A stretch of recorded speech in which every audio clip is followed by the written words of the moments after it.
ពីមុនសិលឹកក្រហមហ្នឹងគឺតំណាំមកពីវាប៉ះពាល់ថាយកអត់ចង់កាត់ស្មៅផងវាផ្សំមួយគ្នាវាធ្វើបណ្ដាលឲ្យវាធានអាកាសវាថប់បង្ហាញទៅវាធ្វើឲ្យសិលឹកក្រហមអីទៅខ្ញុំក៏បេះចោលបេះសិលឹកក្រហមអស់ខ្ញុំកាត់ស្មៅយ៉ាងស្អាតហើយខ្ញុំបាញ់ទឹកថ្នាំជីហ្នឹងទៅគឺគុណភាពគឺវាចេញមករឿងថាបាត់ខ្លាយក៏រឿងល្អហើយស្លឹកក៏រឿងកាត់បន្ថយការក្រហមអីគឺវាប្រែពណ៌ទៅជាខៀវអស់អញ្ចឹង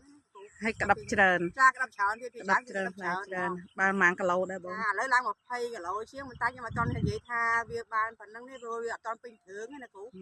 ដំណាំហ្នឹងពពាយហ្នឹងលុះថាវាពេញគ្រឿងបានដឹងថាតែផលវាប៉ុណ្ណាបានផ្លែវាច្រើនបានយើងដឹងបាននិយាយដែរហើយគ្រឿងគាត់ច្រើនឥឡូវនេះនេះគឺម្ចាស់ពិតណាមិនមែនប្រជិតតែមកថតទេហើយនេះស្មោះហ្នឹងហើយហើយនេះព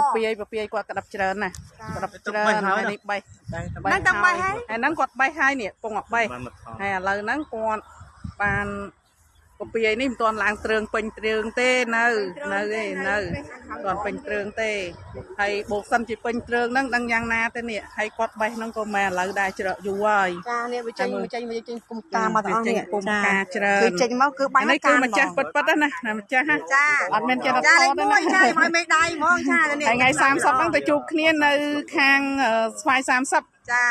ទៅហើយដល់ទៅហើយអរគុណច្រើនចាអរគុណអានេះបើយើងបាញ់លេខកំពុំផ្កាច្រើនណាស់នេះក្តាប់ច្រើនណាស់នេះបោះពពាយបោះគាត់ក្តាប់ច្រើនមែនផ្លែនេះអានេះផ្លែច្រើនពពាយគាត់មិនចេះតែថាចេះតែនិយាយទេមិនទាន់ពេញគ្រឿងទេហើយបេះគេអ្នកនៅក្បែរហ្នឹងគេក៏គេមិននឹកស្មានថាពពាយគាត់